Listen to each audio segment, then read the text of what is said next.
ఏదో కేసీఆర్ని ఉద్దేశించి ఏదో మాట్లాడిండు. ఒకసారి అది ఏం మాట్లాడిండు చూద్దాం. ఆ తర్వాత మన ఎవరైనా సంపత్ కుమార్ గారు కూడా ఏదో ఉద్యోగంలో బీకేస్తారు ఇదని మాట్లాడిండు.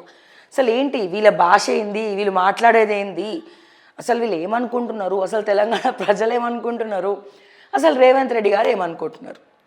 సో ఇవన్నీ కూడా మనం తెలుసుకోవాల్సినటువంటి అవసరం ఉన్నది. సో ఒకసారి దాని గురించి మనం మాట్లాడదాం. ముందుగా ఆంధ్రజ్యోతి చూద్దాము. ఆంధ్రజ్యోతి విషయానికి వస్తే రేవంత్ రెడ్డి గారు కేసీఆర్ను ఉద్దేశిస్తూ నిన్న ఒక వ్యాఖ్య చేసినాడు. ఫామ్ హౌస్లో శుక్రాచార్యుడు, అసెంబ్లీలో మారీచుడు, సుబాహుడు ప్రభుత్వాన్ని ఇబ్బంది పెడుతున్నాడు. నేడు పాలమూరుకు ముఖ్యమంత్రి 1463 కోట్లతో జిల్లాలో పలు అభివృద్ధి పనులకు శంకుస్థాపన. మహబూబ్ నగర్ కార్పొరేషన్లో 1284 కోట్ల పనులకు శ్రీకారం. రేపు పాలేరుకు సీఎం జేఎన్టీయు భవనాలకు శంకుస్థాపన. ఎస్, వారికి రాజకీయ సమాధి తప్పదు. 2034 వరకు రాష్ట్రంలో ప్రజా పాలనే ఉంటుందట. అమ్మో భయమవుతుంది రేవంత్ అన్ను. రాష్ట్ర అభివృద్ధి కోసం ఎవరినైనా కలుస్తా, ప్రధాని మోదీని కలుస్తుంది కూడా అందుకే. నాగోబా జాతరకు మరో 22 కోట్ల మంజూరు. 300 కోట్లతో మేడారం ఆలయ పునర్నిర్మాణం. నిర్మల్ బహిరంగ సభలో ముఖ్యమంత్రి రేవంత్. సదర్మాట్ బ్యారేజీని ప్రారంభించిన సీఎం. చినకా కొరాట ఆయకట్టకు పెనగంగా జలాలు. హత్తిఘాట్ పంప్ హౌజ్లను ప్రారంభించిన సీఎం. ఇక్కడ నాకు అర్థంగా కడుగుతా, మేడారం జాతర, మేడారం టెంపుల్ ఏదైతే ఉందో పాత టెంపులే చాలా అత్యద్భుతంగా న్యాచురల్గా ఉంది. వీళ్ళు కొట్టది కట్టింది ఏం చేసిరు, ఇటుకలేసి పిల్లర్లు వేసి పైన ఒక స్లాబ్ వేసిరు. దానికే 22 కోట్లు ఎట్లయింది రేవంత్ అన్న? నాకు అర్థంగా కడుగుతా. నువ్వు బిల్డర్వేగా, నువ్వు రియల్ ఎస్టేటేగా. 22 కోట్లు ఆ మాత్రం 4 పిల్లర్లకు పైన స్లాబ్కే 22 కోట్లు అయిందా? దాంట్లో ఎంత దోచుక తిన్నారు? దీన్ని కూడా అర్థం చేసుకోవాలి, ఆలోచించాలి.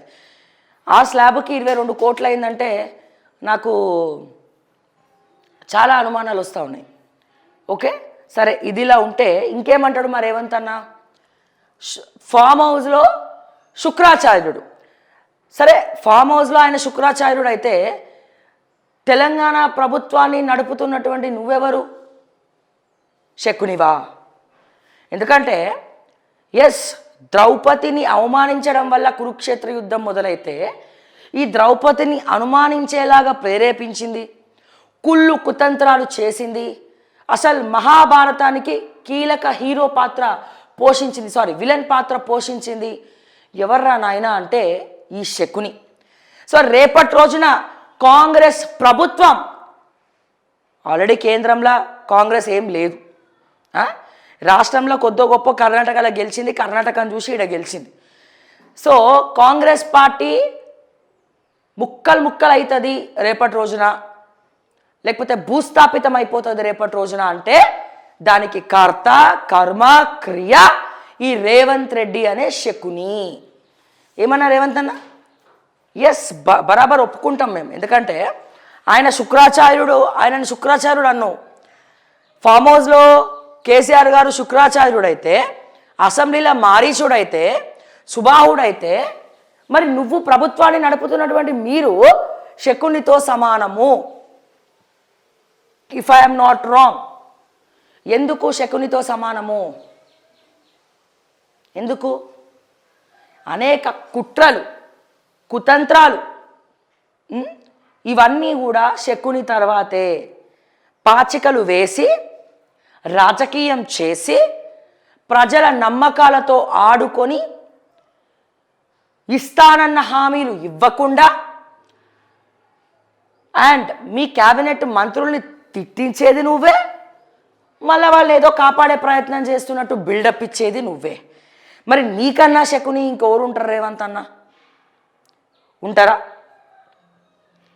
శకుని అన్నందుకు నోటీసులు పంపిస్తారో లేకపోతే కేసులు పెడతారో పెట్టుకోండి, ఓకే.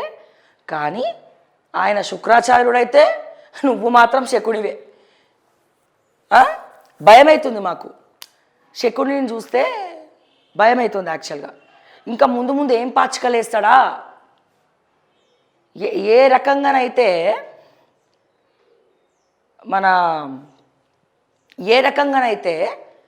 మొత్తం పాండవులను కౌరవులను సర్వనాశనం చేసినాడో ఈ శకుని తన పాచికల ద్వారా, తన ఆలోచనల ద్వారా, తన కుట్రల ద్వారా, కుతంత్రాల ద్వారా ఏ రకంగానైతే చేసినాడో అదే రకంగా మా తెలంగాణను సర్వనాశనం చేస్తుంది రేవంత్ రెడ్డి గారు. కాంగ్రెస్ పార్టీని సర్వనాశనం చేసేది శకుని అని పిలువబడే రేవంత్ రెడ్డి గారు. లేదా ఈ శకుని వేం నరేందర్ రెడ్డి అయితే నువ్వు దుర్యోధనుడైనా అవ్వచ్చు.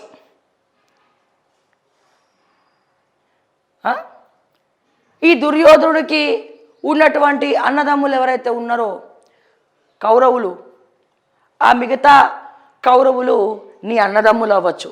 ఈ కృష్ణారెడ్డి కావచ్చు, ఈ తిరుపతి రెడ్డి కావచ్చు, జగదీష్ రెడ్డి కావచ్చు, ఇంకేదో రెడ్డి ఉందయ్యా మర్చిపోయినా, కొండల రెడ్డి కావచ్చు, మధ్యలో రోహిన్ రెడ్డి, ఫహీం ఖురేషి కూడా మనం అనుకోవచ్చు. మనం భలే మ్యాచ్ చేసుకోవచ్చు రేవంత్ అన్న ఇవన్నీ కూడా.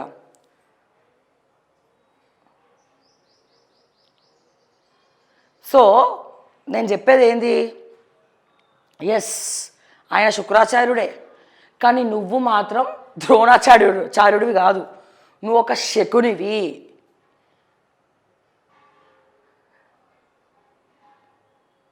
సో ఎట్లనైతే మహాభారతంలో శకుని కౌరవులను సర్వనాశనం చేసిండో, పాండవులను కూడా పాచికలేసి దుర్యోధుని రెచ్చగొట్టి ఏ రకంగానైతే సర్వనాశనం చేసిండో, నువ్వు మా తెలంగాణను భ్రష్టు పట్టిస్తున్నావు, మా తెలంగాణను సర్వనాశనం చేస్తున్నావు కాదు, చేసేసినావు. అందరినీ నడి బజార్లకి, రోడ్ల మీదకి ఈడ్చినావు. నిరుద్యోగులకు పెన్షన్, మన ఉద్యోగులకు ఎవరైతే రిటైర్ అయినటువంటి వాళ్ళు ఉన్నారో వాళ్ళకి పెన్షన్లు ఇవ్వడం మానేసినావు, నిరుద్యోగ భృతి ఇవ్వడం మానేసినావు, ప్రజల్ని పట్టించుకోవడం మానేసినావు, రైతులను అరుచుకోవడం మానేసినావు, జనాలని కలవడం మానేసినావు. విపరీతమైనటువంటి పొగరు, అహంకారంతో ఒక ముఖ్యమంత్రిగా ముందరికెళ్తున్నావు. రేవంత్ రెడ్డి అంటే అహంకారం, అహంకారం అంటే రేవంత్ రెడ్డి. ఈ రకమైనటువంటి ఒక ధోరణితోటి ముందరికెళ్తున్నావు. ఎప్పుడైతే మీరు ప్రతిపక్ష నేతగా ఉన్నప్పుడు పాదయాత్ర చేసిర్రో, వర్షంలో కూడా ప్రజలకు కావాల్సినవన్నీ ఏంటో తెలుసుకున్నావో అప్పుడు ఓకే. ఎప్పుడైతే నువ్వు ముఖ్యమంత్రి అయినాక రేవంత్ అన్న ప్రజలకు దూరం అవుతున్నవో అప్పుడప్పుడు నీ గ్రాఫ్ ఇట్లా క్రమక్రమంగా తగ్గుకుంటూ వస్తుంది. ఈ కౌరవులను కర్మ ఏ రకంగా వెంటాడిందో, కర్ణుణ్ణి కర్మ ఏ రకంగా వెంటాడిందో, వాళ్ళు చేసినటువంటి వాళ్ళ పాపాలే ఏ రకంగా కురుక్షేత్ర యుద్ధంలో పిచ్చి చావులు చచ్చిర్రో, సో ఇట్లా ఈ రకంగా ఈ కర్మ నువ్వు చేసినటువంటి పాపాలకు మిమ్మల్ని వెంటాడతాయి. మీరు మాత్రమే కాదు, అందులో బట్టి విక్రమార్క ఉన్నాడు, మీ క్యాబినెట్ మంత్రులు ఉన్నారు. ఎవరికి వీలైనంత వాళ్ళు దోచుక తింటున్నారు తెలంగాణని. సో తెలంగాణ మట్టి వాసన పీల్చుకొని తెలంగాణలో పుట్టి ఒక కన్న తల్లిని ఏ రకంగానైతే మోసం చేస్తారో, రొమ్ము పాలు తాగి తంతారో, అంతకన్నా దౌర్భాగ్యకరంగా నువ్వు వ్యవహరిస్తున్నావు. తెలంగాణ అస్తిత్వాన్ని తీసుకెళ్ళి చంద్రబాబు నాయుడు కాళ్ళ దగ్గర పెడుతున్నావు. ఈ రోజున ఈ ఫ్యూచర్ సిటీ దగ్గర ఉన్నటువంటి భూములన్నీ ఎవరికి కట్టబెట్టిరండి? చంద్రబాబు నాయుడు బినామీ పేర్ల మీద ఉన్నాయండి. అవన్నీ 100 ఎకరాలు. 4th సిటీ చుట్టుపక్కల ఫ్యూచర్ సిటీ.